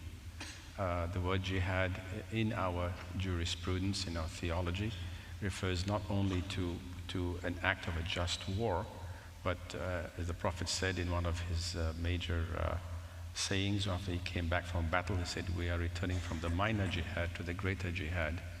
And when his companions were bothered by that, he said, the jihad against the self. So the concept jihad really is the constant striving that we have to improve both ourselves and our communities and the world to be a better place. Of course, the military aspect is one interpretation, and that's the one which has become far more emphasized in the perception of many non-Muslims and in the perception of the militants, the kind of people who recruit the kind of people that Maajid was. Yeah, so just to touch on what Ayaan just said about my state of faith. Look, I want to tell a story here, okay? I joined the radical Islamist group Hizb ut-Tahrir at 16 years old, and I used to try and recruit people. As I mentioned, I didn't join from a mosque, and we tried to recruit people from mosques. And around the age of 18 years old, I was punched around the face outside a mosque by a worshipper who came out and said, you're ruining our image, our religion, you're perverting our faith, get away from here. And I refused to move. My flyer that I was handing out simply said, Muhammad was a politician. That's all it said. And that provoked him because he said, how dare you bring politics into our mosque? Get away from here. I refused to move and he punched me in the face. And basically there was a bit of a struggle and I left in the end. I was too small to sort of, he was quite a big man. I'll bet you like that guy now. Yeah, well, this is what happened next, you see. Fast forward 10 years, 15 years, and I left Hizb ut-Tahrir and I began trying to I was in Pakistan, and I'm basically trying to tell young Muslims there that we mustn't politicize our religion, and I got punched in the face again. This time by a member of my former group who jumped across and then sort of whacked, he was an amateur boxer, so again I had no chance. He knocked me to the floor. And the moral behind this story is the following, that look, debates move on and ideas change. When I first started preaching Islamism, it was alien to Muslim ears to the point where it provoked violence. By the time I started trying to reverse the Islamism that I played a part in propagating, it was the default, and saying that we must divorce Islam from politics became alien to Muslim ears. And this comes to Ayaan's point. When I debated you 2 years ago, basically the debate has moved, it's shifted even since then. I am able to say a lot more things openly now than I was even then. So even in 2 years? Even within 2 years. I mean, as well as the fact that at that debate I met my fiancée, which makes me a lot happier. The debate itself has shifted to a point where I can sit here and say openly, feeling relatively more secure for my position in Britain, that we have to, as Muslims, come to terms with the fact that when people's conscience tells them to leave the faith, they are obliged to follow their conscience and not the scripture, because there is no faith without conscience. I can say that here now a lot more confidently because I know that even among the theological discourse, that debate globally has shifted. And so I'm optimistic that things are moving forward as well. All right. Can I yes, insert one very please, brief comment? I was invited as part of a delegation to Iran back in 2003. We met a very well-known Ayatollah, whose name I shall not mention, who was under house arrest at the time. And he told us, whoever follows his or her conscience, truly follows their conscience, is a Muslim, being submitted to God, even if they apostatize. So you're in. I have this next question. I am virtually certain you have not prepared an answer, any one of the three of you. We change the world by what we teach our children. What would Muhammad say if he were a modern-day prophet to all of our children on Facebook and Twitter? And a note, please remember, by our children we mean Christian, Muslim, Buddhist, agnostic, atheist, and so on. Who wants to? Well, I can't speak for a dead man, and it's a hypothetical, but I would say that for people who, you know, Muhammad came and he innovated religion in Mecca in his own time, and perhaps he would come now and innovate, and he would probably throw 1/3 of the Quran into the rubbish bin and say, let's start all over again. Well, and maybe he's the only one who can do it. If he did that, being a prophet, he'd have had the authority of God to do so, so it would still be revelation. What I think... Why do you need only prophets to make changes? No, Why do you have to claim to be a prophet? I didn't say you do. I was saying within, if you were to make Are we off the Facebook? So, so Facebook and Twitter.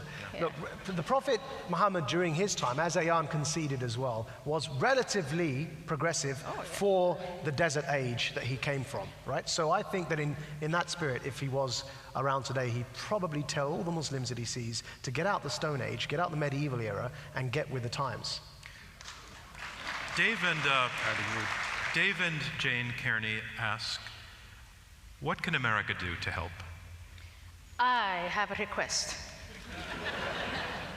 America, since September 11, 2001, has been helping and focusing and picking, you know, the leaders, those who say that Islam is a religion of peace and who try to reinterpret it and who try to tell us what we want to hear. I want to say, please, Americans, whether it's politicians or civil society, there are now individuals, especially in those Arab Spring countries, women fighting for women's rights, homosexual Muslims fighting for their civil rights, religious minorities. These are the individuals and the groups that you need to help. They are floundering, they are under-resourced, and they are our allies when it comes to our value systems of individual freedom and conscience. They're the ones who need our help. We need to shift and start helping them.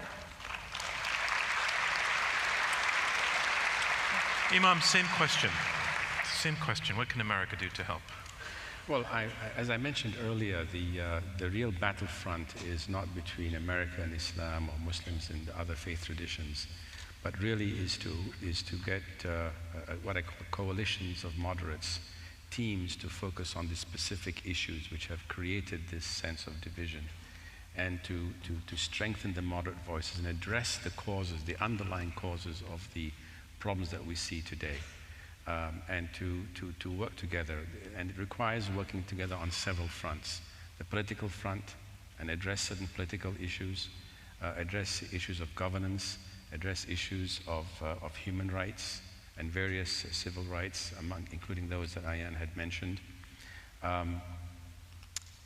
Creating a rule of law, a proper rule of law, and the Islamic rule of law from the tradition that is an enlightened tradition, because our tradition in its fundamental time was progressive and was an enlightened tradition. To bring that tradition back, and that I think is among the things which are most important to address: the political, theological, religious, and legal. But what's the American role in that? America has a lot of influence, because America has soft power. You know, we have very strong presences in many parts of the Muslim world, but also there's something else. When I looked at the role of religion, or the role of American religion, we call it that. In other words, if you look at the American Catholics had an enormous influence on the Vatican. American Judaism reframed global Judaism. And that is why I believe that a development of a robust American Islam will also have a profound effect upon the Muslim world, because America is the modern Rome. It's the modern, it's the new global superpower. And already American Muslims have been playing and punching above their weight in many cases. I mean, the fact that democracy is being advanced in many countries, even with great difficulty, is because American Muslims have been lobbying our government for the values that most Muslims share. I mean, the Pakistani young men who were fighting Maajid, I'm sure at the same time they were asking him if they could get a visa to come to the United States. So the guy was actually a British Pakistani, he had British passport. Okay, but my point is that, I mean, wherever I've gone, I found that people actually want for their own countries the kind of lifestyle we have here in America. Maajid, your answer to that question. Yeah. And you can broaden it out if you want to include the UK. I think we should reframe the debate. I think not every Muslim identifies or self-identifies as a Muslim, So if I were to, say, meet you, John, in Richmond on an average Saturday night, the first thing you'd say to me when you introduce yourself wouldn't be, "Hi, I'm John, I'm a Christian." Maybe it would, but I don't think so. Right. I don't get that impression from you. So, likewise, most Muslims don't primarily identify as Muslims when interacting generally with people. As Ayaan said, some are Muslim and homosexual, some are Muslim and feminist, some are Muslim and devout and do identify primarily as Muslim. Others are Muslim professionals. Not everyone wears the same hat. Now, what happens is, when we engage, we force the conversation down one narrow train of thought, and that's because sometimes the questions we ask. So if we were to engage and say, "So how does it feel being a Muslim in Pakistan?" the person will immediately put their Muslim hat on, even if they've never prayed in their lives, and say, "Well, as a Muslim in Pakistan," and what that does is it exacerbates the problem of the identity politics that I spoke about. That basically then we've immediately set up a scenario where we're identifying as Christian and Muslim, when that conversation could have easily have been teacher to teacher or student to student, human to human. I think we need to recalibrate the way we approach this debate. I found that a very interesting point. It brought back to me the time when I was covering Moscow at the collapse of the Soviet Union, and my editors were always asking me to go out and ask Russians, "Do you have hope for the future?" And so every night I was reporting, "The Russians have no hope for the future." Not that they weren't having that they were having that conversation. We have time for one more question, and it's very forward-looking. And maybe one or two sentences from each of you. 50 years from now, Do you believe the world will still have reason to ask the question that we have been asking tonight? In other words, is there any significant change in sight? Imam? I believe that in 50 years we will have a much better place, certainly if we have anything to do about it. Yeah. Yeah, it's, of course, I hope that in 50 years, the violence we see today that is invoked and that's perpetrated in the name of Islam will not be there. But we've entered now with the Arab Spring a period when there is a youth bulge, a huge demography of young people who live in and are struggling to live and survive in societies that are authoritarian and where there are religious fanatics. And that has just started to play itself out. I left Somalia in 1990 November, and in January of 1991 the civil war started, and now it is over 20 years and Somalia is still in civil war. So 2 decades, 3 decades, 4 decades are really not that much. I don't want to be over-optimistic. I really hope that things change, but I think we have to guard ourselves today for more violence, particularly intra-Islam, so Sunnis and Shias.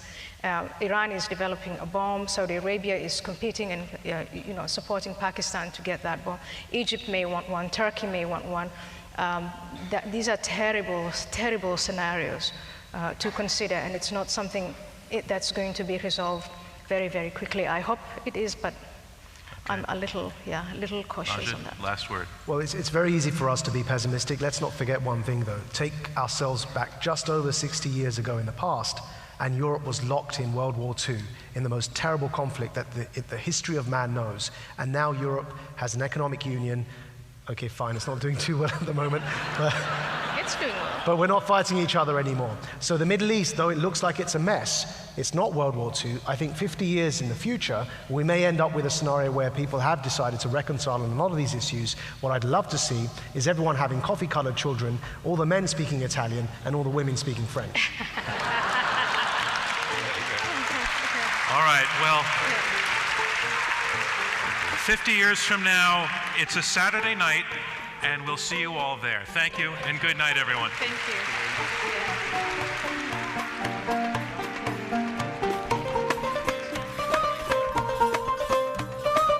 Hello, I'm John Donvan, and you were just watching a conversation that took place under the auspices of the Richmond Forum this past Saturday at the Landmark Theater before a sold-out crowd, where the topic was Islam, and the question phrased was this: is Islam a religion of violence or of peace?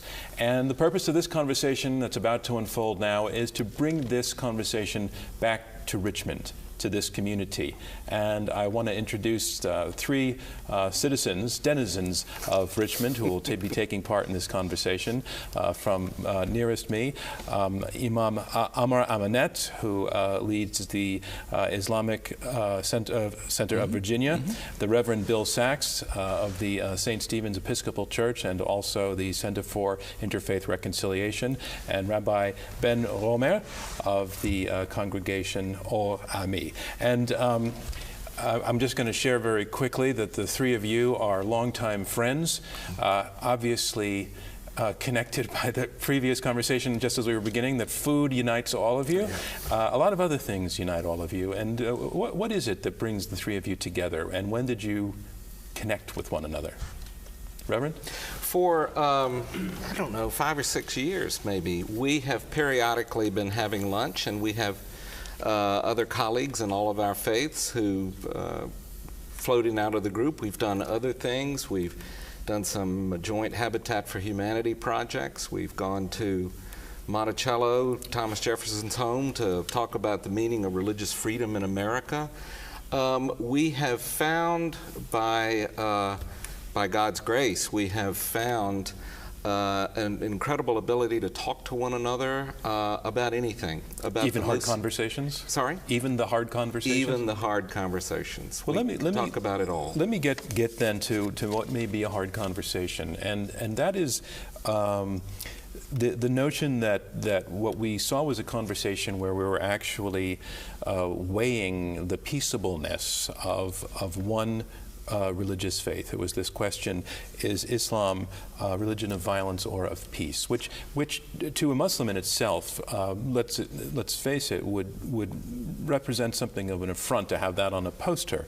At the same time, let's recognize that to a large part of the American population, the story of Islam as violent is the one that they know, which was the purpose of our even having that conversation in the first place. But an interesting question came from the audience among hundreds of questions, and most of them were actually spectacular.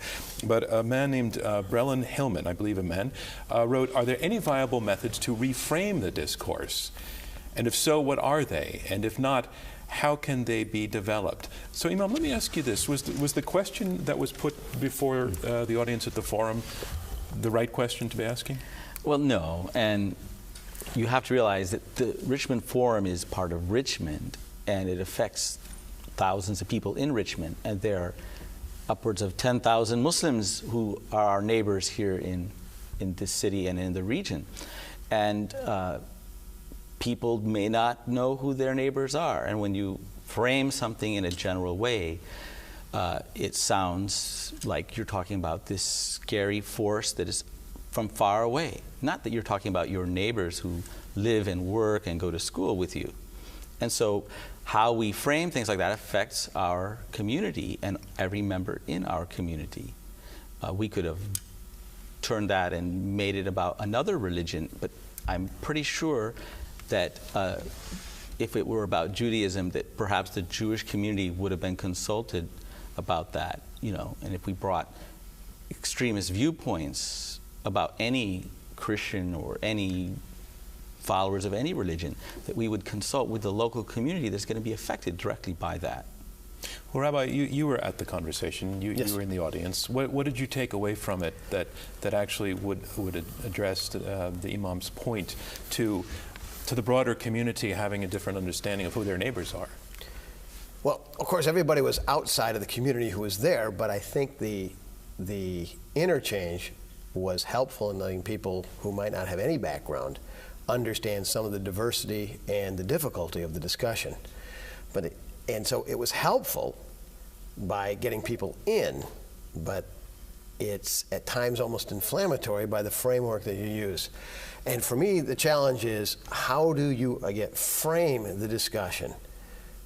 And the minute you say violence, there we go. And I know that's how we talk about things. It's always the alarming headlines.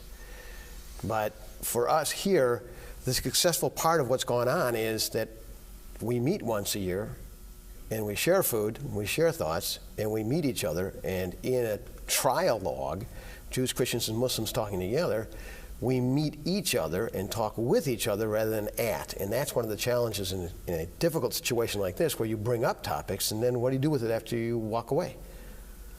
Reverend, you want to add to that? Yes, I think the real issue is that we are not in any sufficient way talking to and with one another. Mm-hmm. I think you alluded to this during the program, someone did, when you said that one of the things we don't talk about is religion.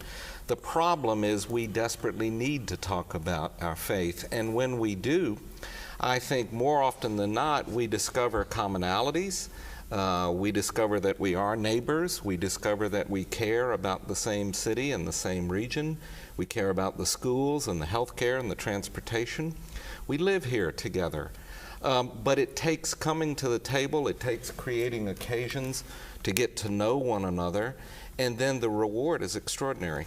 Do you recognize, though, that for some people that may seem like a frightening thing to do, a scary thing to do, and at minimum an awkward thing to do, to approach someone of a different faith with a real intention of wanting to have that conversation but not knowing how to do it, how to enter into it? I certainly understand and respect that, but I come back to some very practical things.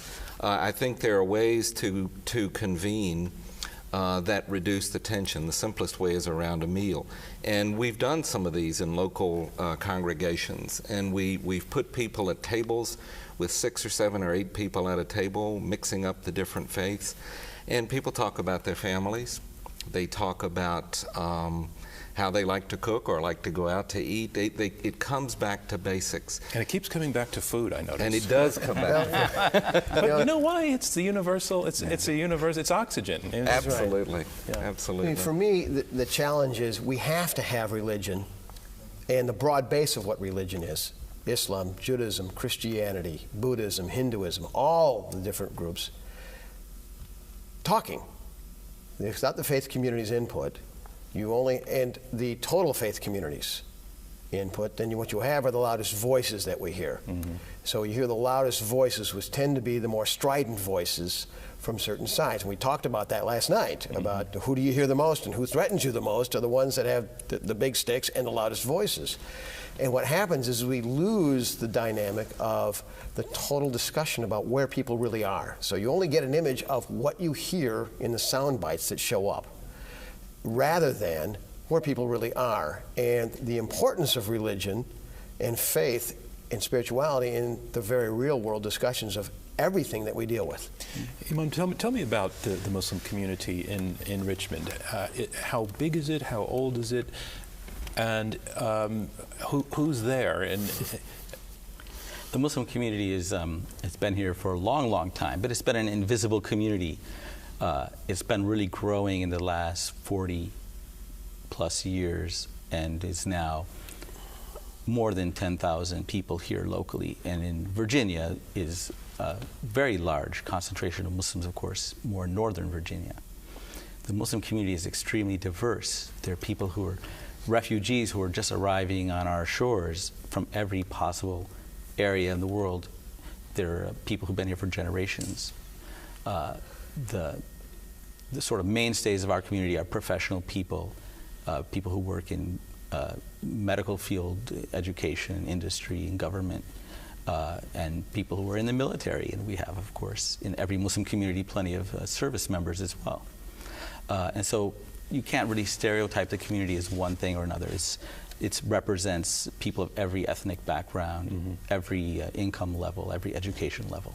Every education level. I had a sense from when you were talking about the professional level, medicine, university positions, mm-hmm. that there was a more of a bend towards being highly educated. The Muslim community in the United States on a whole is statistically more educated and affluent than perhaps the Christian community, even though we're 1% of the population.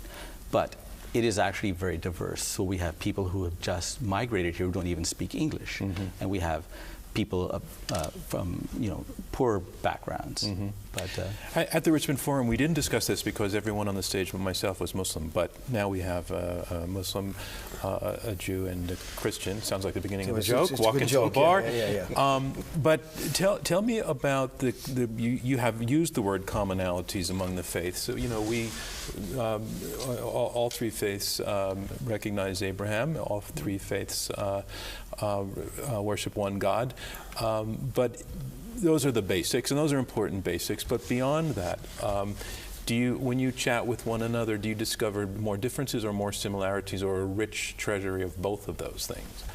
Reverend? Oh, I think we see more similarities. Just before the camera began rolling, we were talking about commonalities in practice between Muslims and Jews, and the Jewish origin of certain Christian ideas. We have common roots, and I would also add that when we convene people to talk about our commonalities, we find similarities in ways we pray, and similarities in ways we try to teach our children the values of the faith. So we have deep, deep common roots. Rabbi? I think for me the challenge is always being confident spiritually in your own faith, to understand that when you start sharing with each other, you find out the commonalities actually enrich yourself. What do you mean about confident in your own faith? Much of the time when we talk with each other is we come from a level of, I don't know enough about my own faith, mm-hmm. let alone what I don't know about yours. Most Jews don't know that much about Islam. They really don't know that much about Christianity. Most Christians don't know that much about Judaism. They certainly don't know that much about Islam. And most Muslims aren't any better educated in most cases about the other religions as well. So we only know bits and pieces and straw men and straw women that we set up. And the more we know about each other, the more that we find that we share certain common values of care for the soul, care for the person, care for the community, and realize that as we learn more about each other, we enhance our own sense of confidence within our own religious community and can reach out more confidently and more cooperatively to realize all of us together create a much greater sense of spiritual and religious strength. Imam. Yeah. All three of the communities are of Middle Eastern origin. They share common heritage. They're all from that Semitic culture of the ancient Near East. And we have a lot in common. We celebrate our religious values differently, but we share the same ethical and moral values and the same commitment to the same basic commandments of caring for our fellow man and our community. But those are celebrated with different ritual actions that are different and unique and valuable. We were talking about the fact that you can't interpret the Quran without reference to Judaism and Christianity. And I think in Christianity is dependent also on the Jewish roots. And all of us need the other, and we can't actually, in fact, we are richer because of our association, and we would be poorer without the other. And it gives us a meaning and purpose. Comparing and contrasting it makes us all understand our own tradition better. All right, so we've spent a couple of minutes talking about what's common, and the fact that this was controversial in the first place goes not only to the fact of the way that the question was phrased at the forum, but also, Reverend, as you said, that there are also difficult conversations to be had. So rather than leave this being just a love fest, which it's great that it can be, and it's clear that you're all comfortable with one another, let's talk a little bit about what the difficult conversations are. Reverend, what is it that it's hard to talk about? One thing that's certainly hard to talk about is a conflicted history. I mean, in the case of Christianity, there was an episode 1,000 years ago known as the Crusades, and in fact a series of episodes known as the Crusades. And that word, in some sense, has been seized upon by extremists to try to flag. Who's extremists? Well, in this case, I think Middle Eastern extremists, primarily Muslim extremists, who would flag the Crusades as an episode that characterizes Christianity for all time and characterizes Western political intentions today. And the Crusades are certainly an episode in the history of Christianity that are regretful, to say the least, if not shameful. So we have a conflicted history that we do need to move beyond, and I can't say that without mentioning the Holocaust as well, as an issue of conflict against a people that is shameful in human history. So for me, however, these difficult issues in the past and the differences among us today are not impediments, they're incentives. And Rabbi, I'm going to ask you whether just the existence of Israel and Palestine, which is by and large Jewish and Muslim? I think that is a question. Of course, on many levels, it's political, and we talked about that last night. Is it religious? Well, sometimes both sides will take religion and use it as text as pretext. But it is an issue that has to be discussed. And it's a hard question. And the Jewish community has to deal with it. The Islamic community has to deal with it. But what do you say in that conversation? What is that conversation? Well, I might say something different than others will. But I have certain views on which I don't believe that Judaism can legitimately say that another people can remain in a secondary situation when it comes to their own governance and their own freedom. And that's not a Jewish value, so I have to look at two-state solutions and issues of that nature, and yet still understand that the full right and privilege of a Jewish state to be a thriving Jewish state there. But that doesn't, it should not be to the exclusion of other people. And do you find that you can have that conversation, first of all, with other Jews, and can you have that conversation with Muslims? in a constructive way, where anything positive actually comes out of it, aside from both of you asserting your points of view? Well, I think sometimes I can have a more effective conversation on the Islamic side than in some cases in the Jewish community. I think, yes, we're ready for those discussions. Those are hard discussions we have to get past, talking at each other and talking about and with each other on how to come to conclusions that are spiritually beneficial and appropriate for everybody. And Imam, same question for you. What are the hard conversations? Muslims, Christians, Jews, Americans of all faiths have ideals, and they believe very often that they have ideals which are valuable and that should be shared, and they sometimes reach others who oppose some of their viewpoints. But we have this idea that we can use violence to eliminate opposition to our ideals. And so we justify that. We might use violence because in the name of democracy, or in the name of capitalism, or in the name of Islam, or any other religion. And that is a common problem of humanity, where we have today Buddhist monks leading massacres of Muslim civilians. And we don't have to talk about terrorism in the name of Islam, which is all over the media. And so the real question, the real hard topic, is why we still are convinced that violence is going to solve our problems on this planet. And that's a problem that all of us share, and that none of us are free from or innocent of. The last thing I want to ask you, the three of you getting along with one another, yeah, no, you're role models out there, but how difficult is it for people to be you? Are you special guys in having figured this out? Did you have to work at this? Did you make a decision to do this, or did it just kind of come up naturally? It came up naturally. I will say that I think each of us had to have a certain comfort level to even get together with one another in the first place. But once we got together, we discovered that we cared about this community. We discovered that our faiths had really brought us together, and then we found that we liked each other. So it can work. It can work. I've met thousands of people, Christians, and especially Jews and people of other faiths and no faith, who come to our mosques or who invite us to come and speak at their places of worship or their schools or other forums. And I have met people who weren't very nice. And I've met Muslims I didn't like very much. But overall, most people are polite and nice. And if you can get over differences of opinion and look to the people as humans, you'll usually find a good result in the end. And that's my experience.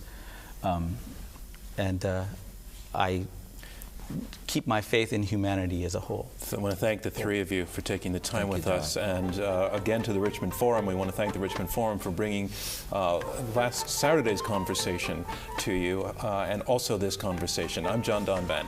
Thanks very much for joining us.